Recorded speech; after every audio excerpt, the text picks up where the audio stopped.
Hello everyone, this side Anjali Arya और ये है आपका सिलेबस जर्नल इंग्लिश का, जिसमें बताया गया है verb, tense, voice and subject verb agreement, article, comprehension, fill in the blank, adverb, error correction, sentence rearrangement, answer passage, vocabulary, antonym, synonyms, grammar, idiom and phrases. ठीक है जी, ये है आपका सिलेबस। और आज हम पढ़ने वाले हैं पहले हम पढ़ चुके हैं अपने टेंस वाले टॉपिक को, आर्टिकल वाले टॉपिक को। उसके बाद कॉम्प्रिहेंशन और अनसिन पैसेज कवर कर चुके हैं। कॉम्प्रिहेंशन और अनसिन पैसेज में से कैसे हमें क्वेश्चन छांटने हैं वो हम कर चुके हैं, बस इसकी प्रैक्टिस करनी बाकी है। और आज हम लोग कवर करने वाले हैं वर्ब और वॉइस वाला टॉपिक कवर करने वाले हैं, साथ में एडवर्ब, उसके साथ में सेंटेंस रीअरेंजमेंट। ठीक है, ये हम कवर करने वाले हैं। और जो आपका टॉपिक बच गया वॉइस नहीं, ये वाला सब्जेक्ट वर्ब एग्रीमेंट, नाम जितना बड़ा दिया हुआ है उतना बड़ा इसमें कुछ है नहीं, है ना। जैसे कहते हैं बादल गरजते हैं, जो गरजते हैं वो बरसते नहीं, वही काम सब्जेक्ट वर्ब एग्रीमेंट के साथ है। तो उसके बाद फिल इन द ब्लैंक, इसमें आपको कुछ अलग से पढ़ने की ज़रूरत नहीं है। फिल इन द ब्लैंक्स में क्या होता है, आपको ना कुछ भी दे देगा वो फिल करने के लिए। आपको आर्टिकल भी दे सकता है, मोडाल्स भी दे सकता है, आपको नाउन भी दे सकता है, आपको प्रोनाउन भी दे सकता है, कुछ भी वो दे सकता है फिल कराने के लिए। इसमें ऐसा कुछ है नहीं फिल इन द ब्लैंक में, वो तो जब हम प्रैक्टिस करेंगे उसके साथ ही आपका कवर हो जाएगा। उसके बाद अगर एरर करेक्शन की बात करूँ तो आपको इसके लिए पूरी ग्रामर आनी चाहिए। अगर आपको पूरी ग्रामर आती है तो एरर करेक्शन अपने आप ही हो जाएगा, है ना। उसके बाद सेंटेंस रीअरेंजमेंट आज हम करने ही वाले हैं। वोकैबुलरी का मतलब है कि आपको इंग्लिश कितनी आती है, इंग्लिश में पकड़ कितनी है, इंग्लिश के शब्द आपको कितने आते हैं। इसके लिए तो आपको कोई डिक्शनरी ही फॉलो करनी पड़ेगी। उसके बाद एंटोनिम सिनोनिम में भी यही बात है, आपको शब्द कितने आते हैं इंग्लिश के, है ना। उसके बाद है ग्रामर, ग्रामर में हम टॉपिक करने वाले हैं एक अपना नाउन का प्यारा सा छोटा सा टॉपिक। उसके बाद आपके मुहावरे, लोकोक्तियाँ, इनमें कुछ ऐसा है नहीं, इनको भी जो इंपॉर्टेंट होंगे एनसीईआरटी बेस्ड उनको भी हम एक वीडियो में कवर कर लेंगे। तो चलते हैं स्टार लॉर्ड के कमेंट की तरफ। इनकी डिमांड थी कि मैम एक रिक्वेस्ट, मैंने बहुत सर्च किया यूट्यूब पे पर किसी ने नहीं बता रखा EMRS इंग्लिश में 10 में से 4 नंबर लाने के लिए कौन कौन से टॉपिक पे फोकस करना है ताकि इंग्लिश में क्वालिफाई हो जाए। क्या एक डेडिकेटेड वीडियो बना सकते हो इस पार्ट पे प्लीज़ मैडम। तो ये इन्हीं का डाउट नहीं है, बहुत से स्टूडेंट्स का होगा कि इंग्लिश में हमें क्वालिफाई, एटलीस्ट क्वालिफाई नंबर कैसे लेके आने हैं, क्योंकि इंग्लिश बहुत वीक होती है बहुत बच्चों की। तो सबका मोस्ट ऑफ का डाउट ये रहता ही है। तो इन्होंने इतनी अच्छी डिमांड की है तो मुझे बहुत अच्छा लगा। Thank you so much star Lord. पता क्या होता है, नहीं करोगे तो मुझे कैसे पता चलेगा ट्रेंड में क्या चला हुआ है ना। आप लोग मेरे को बताओ। जैसे एक कार्तिक जी हैं, वो बहुत बहुत ज़्यादा अच्छे सजेशन देते हैं। उन्होंने कहा कि मैडम EMRS जो हॉस्टल वार्डन का एक फुल लेंथ मॉक टेस्ट आप खुद बनाइए, वो हमें कराइए। तो उनका आइडिया सच में बहुत अच्छा था और उस पर इतना अच्छा पॉजिटिव रिस्पॉन्स आया। फिर मैंने सोचा कि हाँ हमें करना चाहिए, है ना। तो ऐसे ही आप सबको सजेशन देनी है, आपको क्या करना है ना, कौन सा टॉपिक पढ़ना है, ताकि उसी के हिसाब से हम चलें। तो चलिए फाइनली आपका जो आप मेंटली प्रिपेयर हो गए होंगे, है ना। अब हम फाइनली अपने टॉपिक की तरफ चलते हैं। चलिए पहला टॉपिक है आपका वर्ब का, वो हम कर लेते हैं। बहुत इजी, बहुत ही अच्छे लैंग्वेज में यहाँ पे कराने वाली हूँ। यहाँ पे आपको थोड़ी सी थ्योरी समझनी है और कुछ नहीं। उसके बाद जब हम MCQ क्वेश्चन लगाएंगे, फुल मॉक लगाएंगे, तो आपको कोई दिक्कत होने वाली नहीं है। बस फिलहाल के लिए आपको सिर्फ थ्योरी समझनी है ना। तो चलिए सबसे पहले समझते हैं वर्ब, जिसको हिंदी में क्या कहते हैं, क्रिया कहती हैं। और क्रिया क्या होती है हिंदी में, बताओ क्या होती है। 2 टाइप की क्रिया होती है, जो आप काम करते हो ना उसको क्रिया बोलते हैं। और 2 टाइप की होती है हम जो हिंदी में पढ़ते हैं। कौन कौन सी होती है जी, एक सकर्मक होती है, एक अकर्मक होती है। यही क्रिया आपने पढ़ी है हिंदी में, ठीक है। उसके बाद यहाँ पे इंग्लिश में उसको क्या बोलते हैं, ट्रांजिटिव और इनट्रांजिटिव। देखो यहाँ पे आपको अंडरलाइन करती हूँ, क्या बोलते हैं, ट्रांजिटिव और इनट्रांजिटिव बोलते हैं। सकर्मक, सकर्मक क्या होती है, सकर्मक जैसे कि देखो नाम में लिखा हुआ, जब क्रिया का फल कर्म पर पड़ता है ना, उसको सकर्मक कहते हैं। और अकर्मक कौन सी होती है, जिसमें क्रिया का फल कर्म पर न पड़ के कर्ता पर पड़ता है, कर्ता जो करने वाला है क्रिया को उस पर पड़ता है, तो वो हमारी अकर्मक हो जाती है। बिल्कुल सेम फंडा कहाँ पर है? इंग्लिश में है। ट्रांजिटिव किसके ऊपर पड़ेगा? ऑब्जेक्ट के ऊपर, है ना। कर्म जो आपका करने वाला है यहाँ पे वो ऑब्जेक्ट हो जाएगा। और इंट्रांजिटिव अकर्मक फल किसके ऊपर पड़ेगा? आपका सब्जेक्ट के ऊपर, कर्ता के ऊपर पड़ेगा। और कर्ता कौन होगा? यहाँ पे सब्जेक्ट होगा। ठीक है, अब कहते हैं कि जो ये इंट्रांजिटिव है वो ऑब्जेक्ट के साथ नहीं आता। क्यों नहीं आता? क्योंकि ये सब्जेक्ट के साथ आएगा। अब जैसे कि ऐसा आपसे क्वेश्चन पूछा जाता है, राम हिटे बाल, कौन सी है ये आपकी? इंट्रांजिटिव है या ट्रांजिटिव है या कौन सी आपकी क्रिया है? ऐसा पूछा जाएगा वर्ब के टॉपिक में। तो जैसे यहाँ पे लिखा हुआ है राम हिट्स ए बॉल, बताओ क्या है ये? राम हिट करता है बॉल को, तो यहाँ पे फल जो है किसके ऊपर पड़ रहा है? बताओ किसके ऊपर पड़ रहा है? हिट के ऊपर पड़ रहा है ना। अब कहते हैं कि शाम स्पीक ए लाउडली, और शाम स्पीक लाउडली, क्या कहता है? शाम स्पीक लाउडली। यहाँ बताओ किसके ऊपर आपका फर्क किसके ऊपर पड़ रहा है? शाम के ऊपर पड़ रहा है ना, क्योंकि क्या है? शाम क्या है? शाम ही तो लाउडली बोल रहे हैं। सारा का सारा खेल किसका है? शाम का है ना। तो ये है आपका ट्रांजिटिव और इंट्रांजिटिव। यहाँ पर कोई दिक्कत कोई परेशानी नहीं होनी चाहिए है भी तो। उसके बाद आपकी जो वर्ब है वो होती है फाइनाइट भी होती है और नॉन फाइनाइट भी होती है। क्या होती है जी? आपकी जो वर्ब है वो फाइनाइट भी होती है और नॉन फाइनाइट्स भी होती है। हाँ जी, बिल्कुल होती है। तो जो फाइनाइट होती है उसमें क्या होगा? जो रूल व रेगुलेशन से हो और रूल के अनुसार चेंज होती है। क्या कहते हैं? जो फाइनाइट होती है वो बंधन में होती है ना, जो रूल व रेगुलेशन से होती है और रूल के अनुसार वो चेंजेस होती है फाइनाइट में। और नॉन फाइनाइट होती है, उनमें कोई रूल कोई रेगुलेशन कोई बंधन न, उनमें नहीं होता है, वो अपने हिसाब से चलती है मस्त मगन होके, है ना। उसके बाद जो नॉन फाइनाइट होती है वो 3 टाइप की होती है जी। एक आपकी फाइनाइट होती है, एक जीरंड होती है। जीरंड में वर्ब की first form plus ING. Gerund से बहुत क्वेश्चन पूछे जाते हैं। एक होती है आपकी पार्टिसिपल। पार्टिसिपल में भी ना 3 टाइप में डिवाइड किया गया है इसको। आपका प्रेजेंट पार्टिसिपल होता है, आपका पास्ट पार्टिसिपल होता है और परफेक्ट पार्टिसिपल होता है। ठीक है जी। उसके बाद इन्फिनिट भी 2 टाइप के होते हैं। एक तो टू इन्फिनेटिव होता है और एक बेयर इन्फिनेटिव होता है। उसके बाद कहते हैं कि यहाँ पे लिखा हुआ देखो, जो वर्ब सब्जेक्ट के साथ होती है वह टेंस को बताती है, वो फाइनाइट होगी। हमें पता है कि जो फाइनाइट होती है वो बंधन में होती है, रूल रेगुलेशंस के साथ आती है वो। तो जो वर्ब सब्जेक्ट के साथ होगी और टेंस को बताएगी वो आपकी फाइनाइट हो जाएगी। और जो वर्ब सब्जेक्ट से दूर होगी वो नॉन फाइनाइट होगी। आपसे क्वेश्चन पूछा जाता है एग्जाम में, कौन सी वर्ब यहाँ पे फाइनाइट है और कौन सी नॉन फाइनाइट है। आपको एक सेंटेंस दे देंगे और उसमें पूछेंगे कि यहाँ पे नॉन फाइनाइट वर्ब कौन सी है, इस हिसाब से। तो देखिए यहाँ पे एग्जाम्पल क्या देता है, सी लाइक्स टू प्ले। क्या कहते हैं जो सी लाइक्स टू प्ले, यहाँ पे सी क्या है? आपका सब्जेक्ट है और सब्जेक्ट के साथ क्या आया हुआ है? लाइक्स। तो यहाँ पे जो सब्जेक्ट के साथ है वो आपकी कौन सी होगी? फाइनाइट वर्ब होगी। और जो सब्जेक्ट से दूर, ये जो प्ले है ना वो सब्जेक्ट से क्या दूर पे है, तो यहाँ पे जो प्ले है वो नॉन फाइनाइट वर्ब हो जाएगी। ठीक है।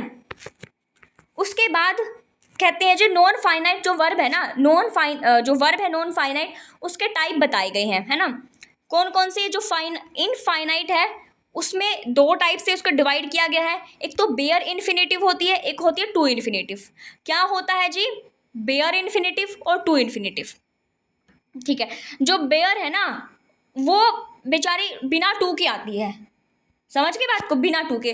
और टू इन्फिनेटिव तो लगा ही टू हुआ है तो ये टू के साथ आएगी। अगर नहीं आती है तो वहाँ पे एरर हो जाएगी। आपके सिलेबस में मेंशन है ना टॉपिक एरर वाला, तो वहाँ पे एरर हो जाएगी इस तरह से। और बेयर इन्फिनेटिव में क्या होता है? ओनली V1 यूज होगा। क्या होगा जी? या ना, नहीं तो वहाँ पे टू आएगा और ओनली V1 वर्ब की फर्स्ट फॉर्म यहाँ पे यूज होती है। उसके बाद टू इन्फिनेटिव में ना टू के साथ वर्ब की फर्स्ट फॉर्म यहाँ पे यूज होने वाली है। और कुछ यहाँ पे दिए गए हैं वर्ड जिनके साथ आती है ये देखो, जैसे कि मोडाल्स है। आपको पता होगा अगर आपने मोडाल्स पढ़े हैं तो मोडाल्स के साथ हमेशा क्या आती है? वर्ब की फर्स्ट फॉर्म आती है। उसके बाद है बिड है, लेट है, मेक है, feel, watch, be held, she, hear, notice, observe, accept. ठीक है। इनके साथ क्या आएगा? हमेशा वर्ब की फर्स्ट फॉर्म आती है, टू नहीं आता इनके साथ। अगर यहाँ पे टू आता है तो एरर हो जाएगा। क्या हो जाएगा? एरर हो जाएगा। उसके बाद जो हमारा ये है इन्फिनेटिव है, टू इन्फिनेटिव, ये आता है जैसे कि पर्पस है, एडवाइस है, फोर्स है, बैग है, प्लान है, अरेंज है, ban, perfect, aim, want, wish, agree, intent. इनके साथ क्या आता है? टू प्लस वर्ब की फर्स्ट फॉर्म आती है, टू प्लस वर्ब की फर्स्ट फॉर्म। अगर नहीं आती है तो वहाँ पे एरर हो जाएगा। इस तरह से आपके क्वेश्चन आते हैं, एरर करेक्शन ऐसे आती है आपको। उसके बाद अगर जीरेंड की बात करें, यहाँ से बहुत ज़्यादा एग्जाम में क्वेश्चन पूछे जाते हैं जीरेंड में। जब आपको प्रैक्टिस कराऊंगी तब हमें पता लग जाएगा यहाँ से। जैसे जीरेंड है, इसमें क्या होगा? ये नाउन की तरह काम करते हैं। कैसे काम करते हैं जी? नाउन की तरह काम करते हैं। इनको वर्बल नाउन भी कहा जाता है।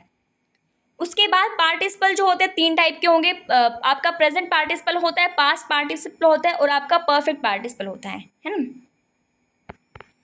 उसके बाद अगर हम जीरेंड की बात करें, जो कि बहुत इंपॉर्टेंट है, इसमें ना कोई भी एक्शन नहीं होता है। आपका जो जीरेंड होता है इसमें कोई भी एक्शन नहीं होता है, और लास्ट में जो साउंड आती है वो ना, नी, ने, ऐसे ता, ती, ना, ने, नी की। जब आप उसको हिंदी में कन्वर्ट करोगे ना तो साउंड ऐसे आएगी, ना, ने की साउंड आएगी उसमें जीरेंड में, है ना। और कोई भी एक्शन वहाँ पे नहीं होता है। जैसे वॉकिंग इज गुड एक्सरसाइज, क्या लिखते हैं? Walking is a good exercise. अब वॉक कर रहा है, आराम से चल रहा है, वो कोई भाग दौड़ वाला काम तो नहीं कर रहा, वॉकिंग कर रहा है, तो वॉकिंग क्या एक गुड एक्सरसाइज है। अब इसको बोल के देखो हिंदी में, चलना, है ना, चलना। तो पीछे क्या आया? ना आया, है ना। तो जहाँ पर भी ना, ने की साउंड आती है वहाँ पर आपका जीरेंड आ जाता है। जीरेंड कैसे आएगा जी? वर्ब की फर्स्ट फॉर्म प्लस आईएनजी, और इसमें कोई भी एक्शन नहीं होता है। और सेम ऐसी ही बात है पार्टिसिपल की, वहाँ पे भी आपका वर्ब की फर्स्ट फॉर्म प्लस आईएनजी आता है ना। और जो आपका पहचान कैसे करनी है आपको पहचान करनी है जिसमें क्या होती है? मूवमेंट होती है। जिसमें क्या होगी? मूवमेंट होगी। जिसमें मूवमेंट होगी वो आपके पार्टिसिपल हो जाएगा। साउंड क्या आएगी? ता, ते, ती की, है ना। तो ये था आपका टॉपिक। कौन सा टॉपिक था बताओ ज़रा?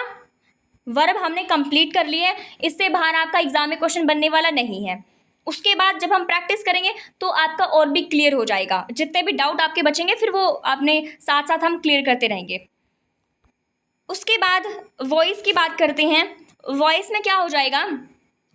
हिंदी में क्या कहते हैं? हिंदी में वाच्य कहते हैं। आपने पढ़े होंगे हिंदी में तो ज़रूर ही। तो इसमें क्या है?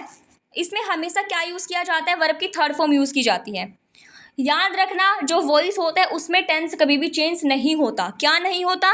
टेंस चेंज नहीं होता। अगर हम बात करें नरेटिव की, नरेशंस की अगर हम बात करें तो वहाँ पर क्या होगा? वहाँ पर टेंस चेंज होता है ना। यही फ़र्क होता है वॉइस और नरेशंस में। अब जो वॉइस होते हैं वो दो टाइप के होते हैं। कौन से टाइप के? एक तो एक्टिव वॉइस होते हैं, एक पैसिव वॉइस होते हैं। अब एक्टिव वॉइस क्या होगा? अब मैं क्या हूँ? एक्टिव वॉइस हूँ, मैं बात कर रही हूँ, मैं बोल रही हूँ, तो एक्टिव वॉइस है। यहाँ पर जो सब्जेक्ट होता है वो एक्टिव होता है। क्या होता है? एक्टिव होता है। कौन? सब्जेक्ट। और पैसिव वॉइस में क्या होता है? यहाँ पर वर्ब एक्टिव होती है। एग्जाम में ऐसा क्वेश्चन भी पूछ लिया जाता है, बिल्कुल बेसिक क्वेश्चन भी पूछ लिया जाता है कई बार, क्योंकि बेसिक ही आपके क्लियर नहीं होते हैं। तो पैसिव वॉइस क्या होती है जी? वहाँ पे वर्ब एक्टिव होती है आपकी, ठीक है। उसके बाद एग्जाम्पल से अगर हम देखें तो एक्टिव वॉइस का एग्जाम्पल क्या हो जाएगा? Mukesh write a letter. Mukesh write a letter. यहाँ पे राइट क्या? एक फर्स्ट फॉर्म है। राइट क्या है जी? एक फर्स्ट फॉर्म है। अगर इसको हम पैसिव वॉइस में चेंज करें, जहाँ पर हमने क्या करना है? हमने वर्ब को एक्टिव करना है। कैसे लिखा जाएगा? यहाँ पे जो ए लेटर है, देखो यहाँ पे दिया गया है क्या आपका स्ट्रक्चर। देखो यहाँ पे आपका सब्जेक्ट है, यहाँ पे हेल्पिंग वर्ब है, यहाँ पे वर्ब आएगी, फिर आपका ऑब्जेक्ट आएगा। जब आप इसको एक्टिव से पैसिव वॉइस में चेंज करोगे तब आपका जो ऑब्जेक्ट होता है वो सबसे पहले आ जाएगा। क्या आ जाएगा जी? सबसे पहले आपका ऑब्जेक्ट आ जाएगा।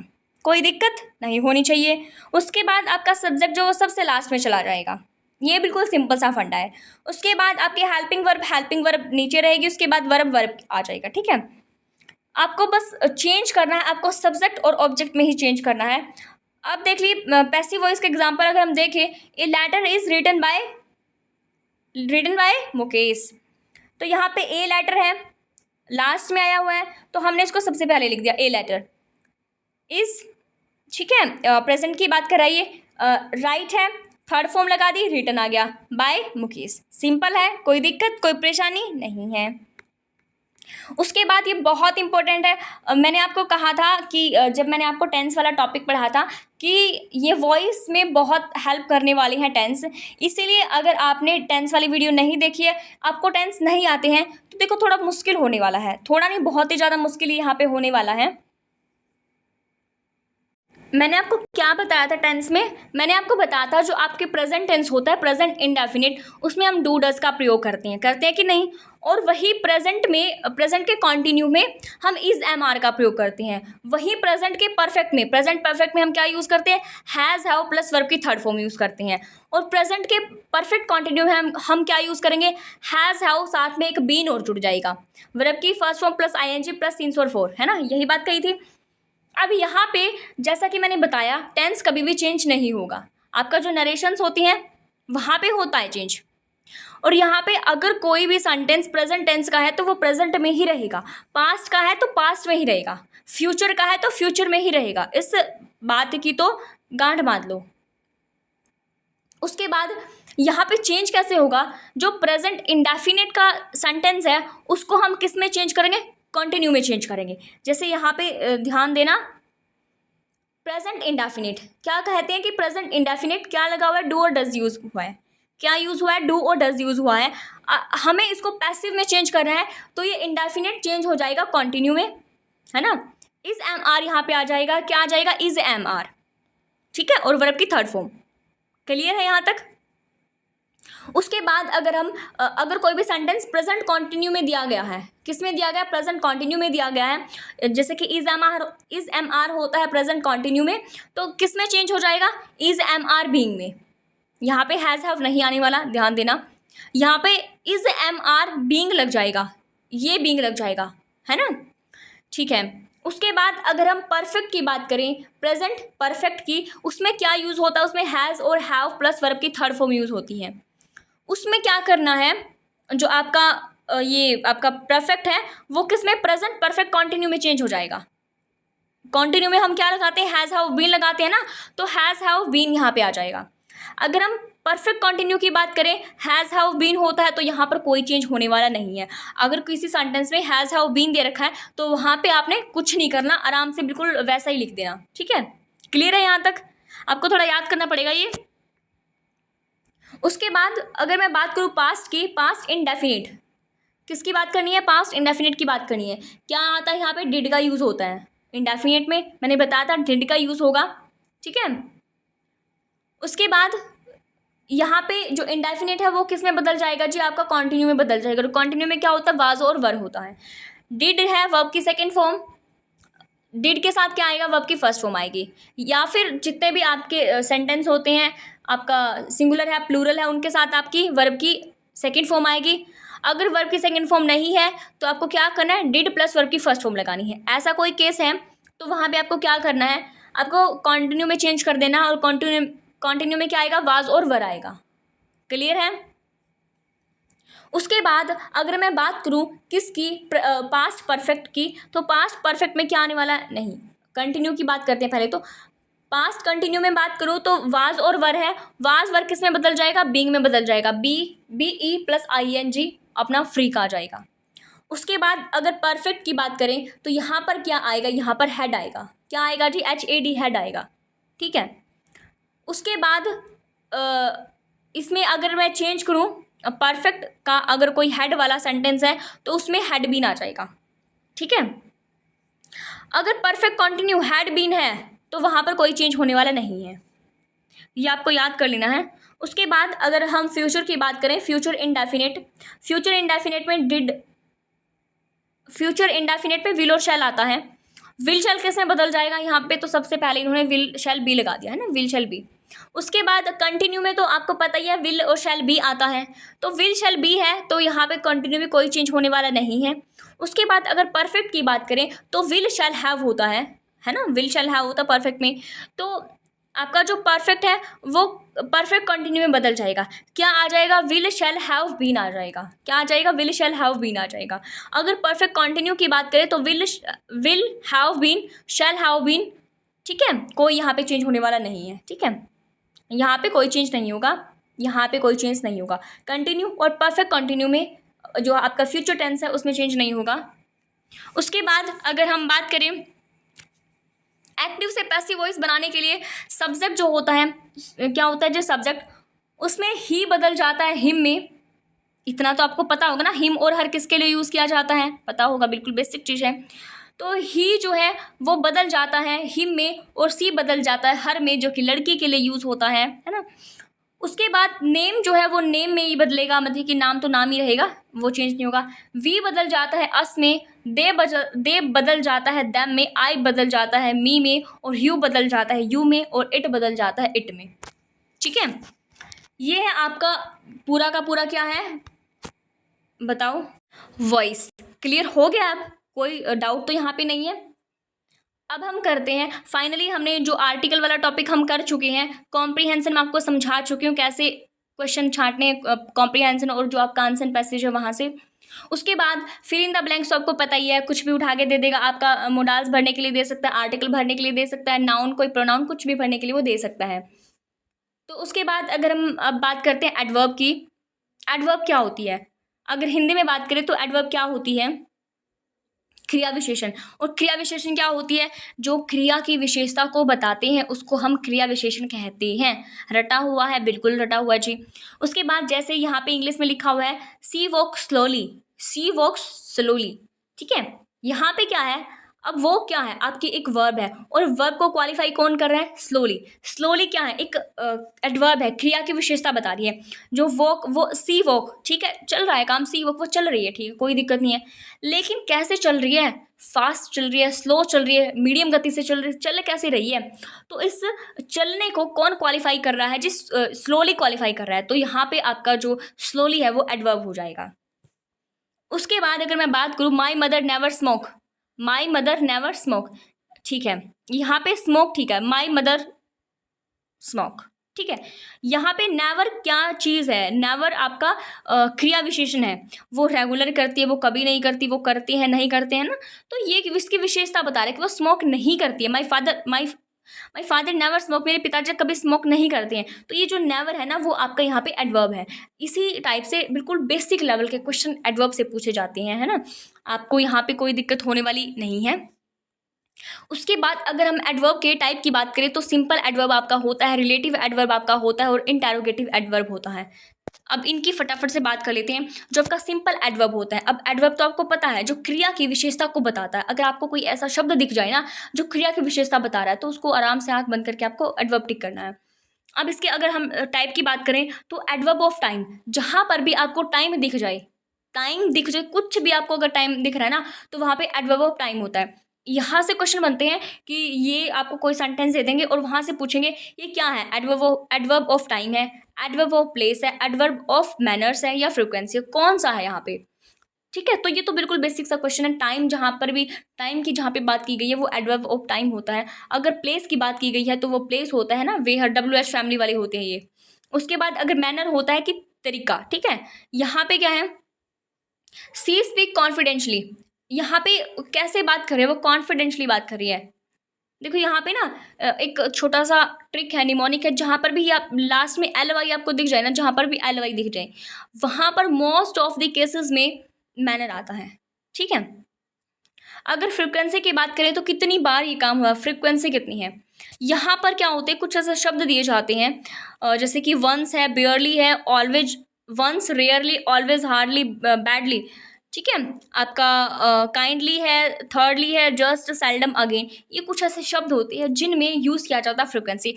वैसे भी अगर आपको सेंटेंस में दिया जाएगा ना तो आप इजीली रिकॉग्नाइज कर लोगे, है ना। उसके बाद अगर बात करें क्वांटिटी की, डिग्री की बात करें तो वहाँ पर क्या होता है, कितनी क्वांटिटी में वो चीज़ आई है, बहुत ज़्यादा है, फुल है, या फिर इनफ है, या फिर थोड़ी बहुत है, कितनी क्वांटिटी में है, वहाँ पे ये हो जाएगा। रीज़न की बात करें तो रीज़न है ना, रीज़न आप समझ ही सकते हो। ये सारी चीज़ें यहाँ पर दी जाती है, बिल्कुल बेसिक सी चीज़ें, यहाँ पे कोई आपको दिक्कत परेशानी वाली बात यहाँ पे नहीं होनी चाहिए। अगर रिलेटिव एडवर्ब की बात करें तो रिलेटिव एडवर्ब होता है कि जहाँ दो सेंटेंस के बीच में रिलेटिव प्रोनाउन जुड़ा होता है। रिलेटिव कौन सा होता है, जो WH फैमिली वाले होते हैं ये, जैसे कि it is a place where Gandhi died, यहाँ पे जो वेयर है ये एक रिलेटिव एडवर्ब की तरह काम कर रहा है, ठीक है जी। उसके बाद जब रिलेटिव शब्द बीच में ना आकर वाक्य के स्टार्टिंग में आ जाता है तो वो हमारा इंटेरोगेटिव बन जाता है। यही 3 टाइप हमने पढ़े थे और ये 3 टाइप को हमने डिस्कस कर लिया है। क्या कहते हैं, जब रिलेटिव WH फैमिली वाला कोई भी शब्द आपको आगे दिख जाए, ये तो आपकी कॉमन सेंस वाली भी बात है कि जब भी आगे आ जाता है WH फैमिली वाला तो वो इंटेरोगेटिव बन जाता है, क्वेश्चनिंग वाली बात यहाँ पे हो जाती है। तो यहाँ पे आपका कंप्लीट होता है, क्या कंप्लीट होता है, आपका एडवर्ब वाला जो टॉपिक है वो भी यहाँ पे कंप्लीट हो जाता है, ठीक है जी। अब एरर करेक्शन का तो बताया है मैंने आपको, एरर करेक्शन में कुछ ऐसा फंडा है नहीं यहाँ पे तो जितने आपकी ग्रामर जितनी स्ट्रॉन्ग होगी वही आपके लिए बेटर होगा। यहाँ पे आर्टिकल से भी कुछ पूछे जा सकते हैं, नाउन में भी कुछ एरर दे सकता है, प्रोनाउन में भी एरर दे सकता है, आपके मोडाल्स की भी एरर हो सकती है, कोई भी एरर्स उठा के वो दे देगा, आपको सिर्फ रिकोगनाइज करना है यहाँ पे एरर कौन सी चीज़ की है।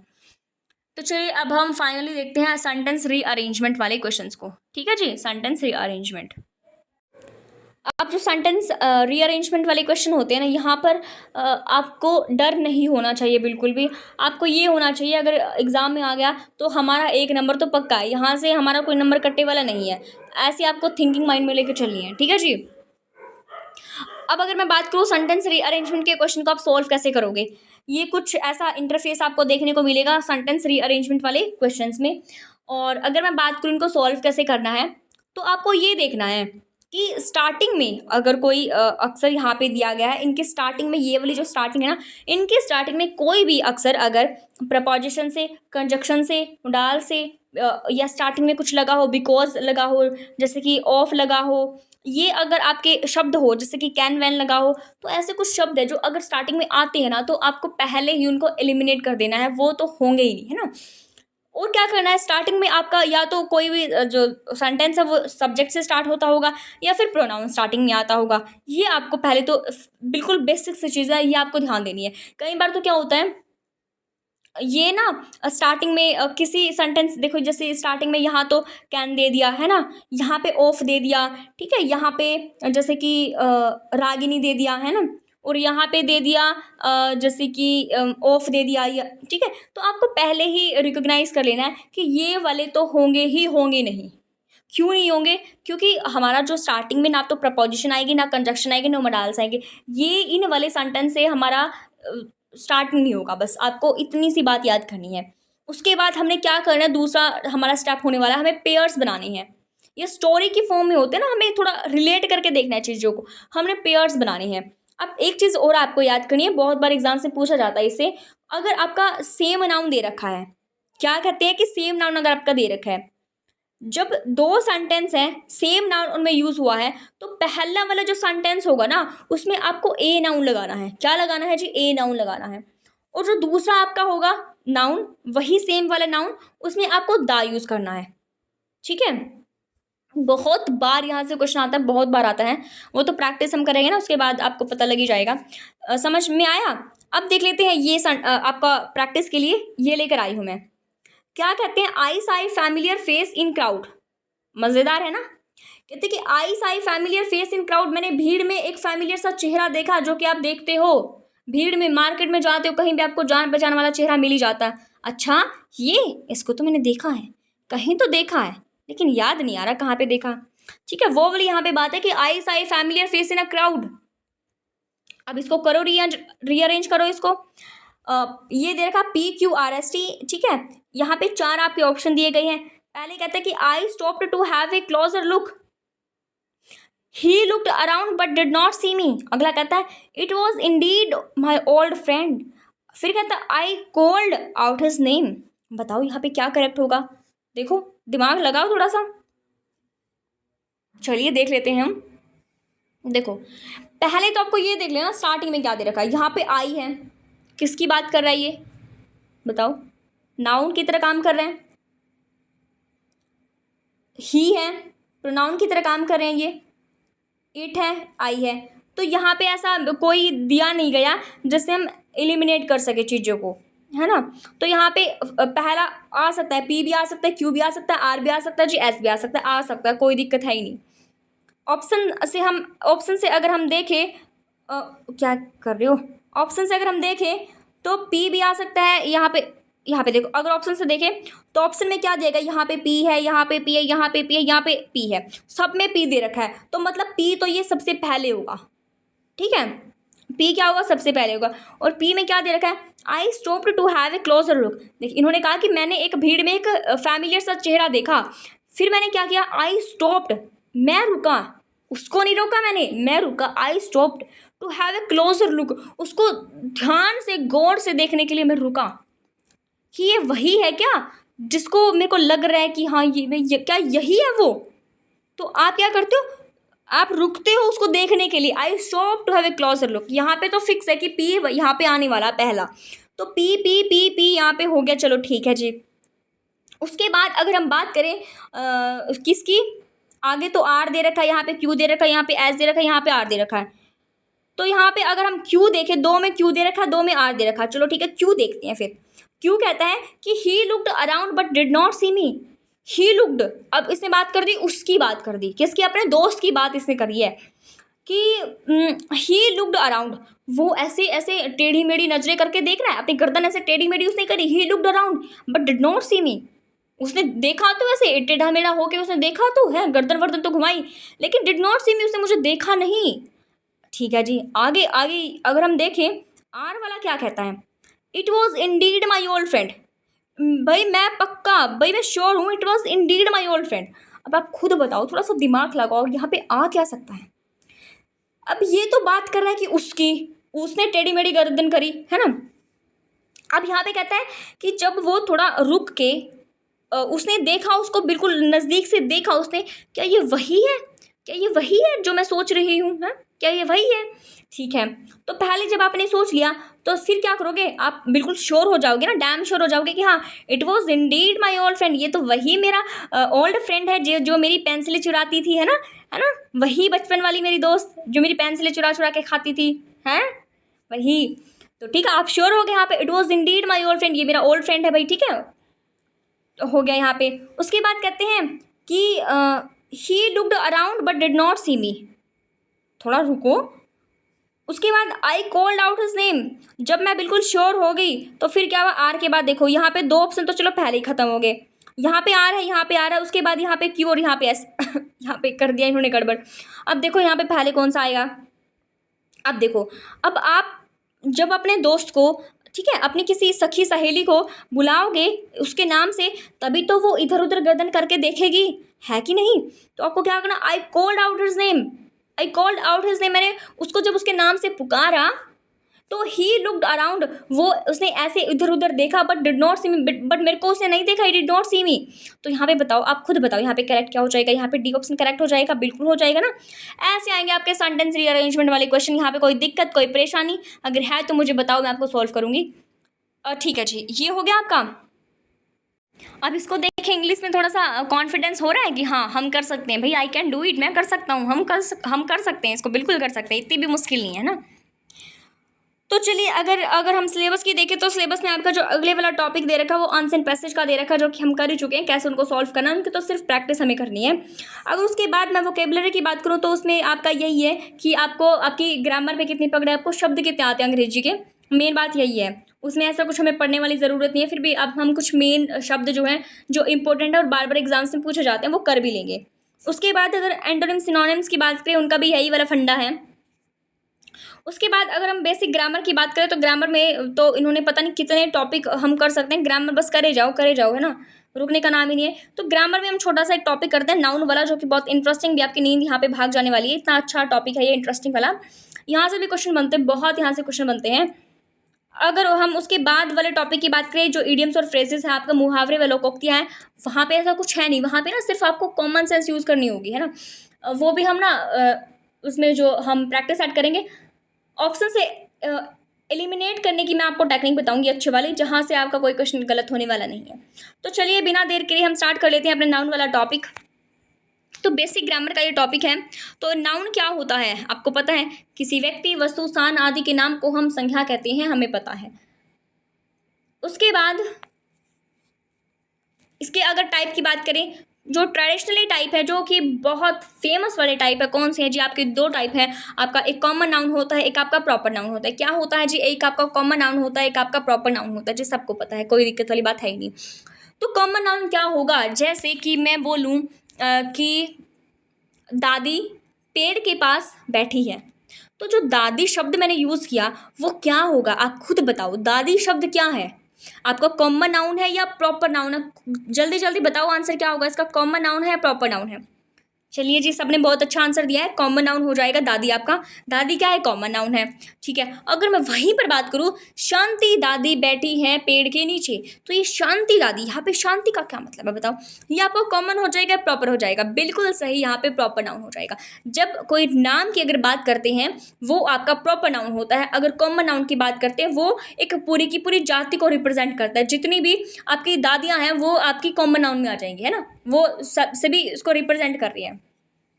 ठीक है, ये आपका सिंपल सा कॉन्सेप्ट है। अगर उसके बाद बात करें तो जो प्रॉपर नाउन होता है आपका, वो यूज़ किया जाता है कई बार एज अ कॉमन नाउन भी। क्या कहते हैं जी? आपका जो प्रॉपर नाउन है वो यूज़ किया जाता है एज अ कॉमन नाउन। कैसे यूज़ किया जाता है, हैं? अब देखो, जो एक्सपर्ट के नेम होते हैं, जो फेमस होते हैं अपने फील्ड में, ठीक है, नाम कमाए हुए जो व्यक्ति होते हैं, वो प्रॉपर नाउन का प्रयोग एज अ कॉमन नाउन भी कर सकते हैं।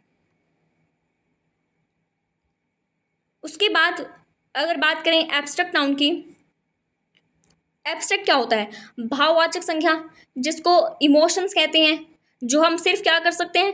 फील कर सकते हैं, जिसको हम टच करके नहीं देख नहीं सकते बिल्कुल, है सिर्फ महसूस कर सकते हैं, वो वाले होते हैं आपके एब्स्ट्रैक्ट नाउन, जिसको हम भाववाचक संज्ञा भी कहते हैं, जिनका कोई शेप नहीं होता, कोई आकार नहीं होता, कोई साइज नहीं होता। अभी अब बात करें एग्जाम्पल की, तो जैसे कि ऑनेस्टी, ईमानदारी क्या होती है? भाववाचक संज्ञा होती है। देख सकते हो ईमानदारी को? बताओ, नहीं देख सकते? लव देख सकते हो? बिल्कुल, हाँ जी देख सकते हैं, बिल्कुल देख सकते हैं ना। तो चलिए, अगर बात करें टाइम की, उसको तो हम फील ही कर सकते हैं बस।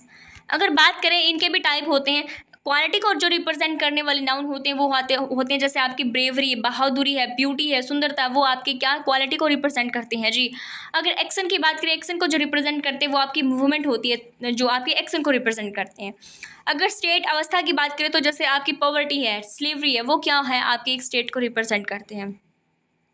अब ये इंपॉर्टेंट हो जाता है, जो एब्स्ट्रैक्ट नाउन होता है उसको हम यूज़ कैसे करते हैं?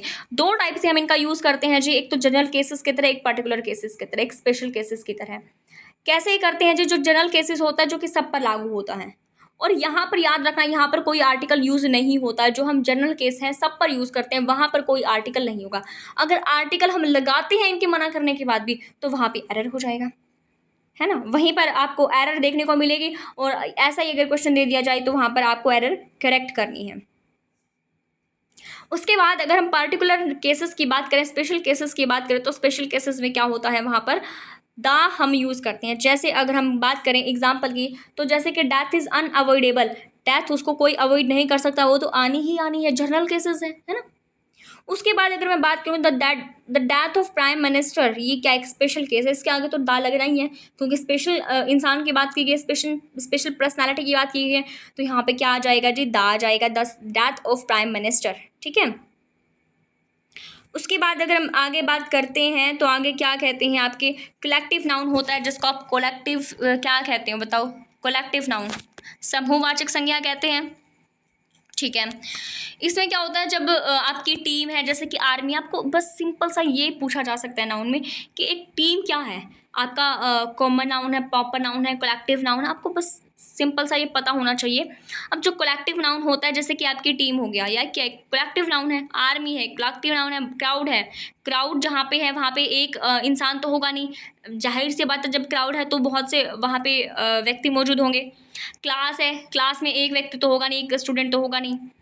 उसके बाद अगर उसके बाद हम बात करें किसकी? मटेरियल नाउन की, जो कि आपका पदार्थवाचक संज्ञा होती है, जिसमें आपके जितने भी मटेरियल्स होते हैं, धातु होते हैं, वो यहाँ पे आ जाती है ना, जैसे कि गोल्ड, सिल्वर, स्टोन जितने भी होते हैं वो यहाँ पे आ जाती है। तो आपका जो ये है था जनरल इंग्लिश का थोड़ा बहुत आपका सिलेबस मैंने यहाँ पे कंप्लीट कराया है ना। उसके बाद ये तो मेन तो आपका ना प्रैक्टिस से ही होगा, जितना भी होगा। जो आपकी थोड़े बहुत बचे हुए हैं, जैसे कि वोकैबुलरी वाला टॉपिक आपका क्या हुआ? बचा हुआ है जी। ठीक है, अगर बात करें आपका जो एंटोनिम सिनोनिम्स है, आपके इडियम्स और फ्रेजेस हैं, और आपका सब्जेक्ट वर्ब एग्रीमेंट, ये वाला टॉपिक आपके बचे हुए हैं। अगर आपको ये करने हैं तो बता देना क्या आपका रहता है, उसके हिसाब से चलेंगे फिर। चलिए जी, थैंक्स फॉर वॉचिंग।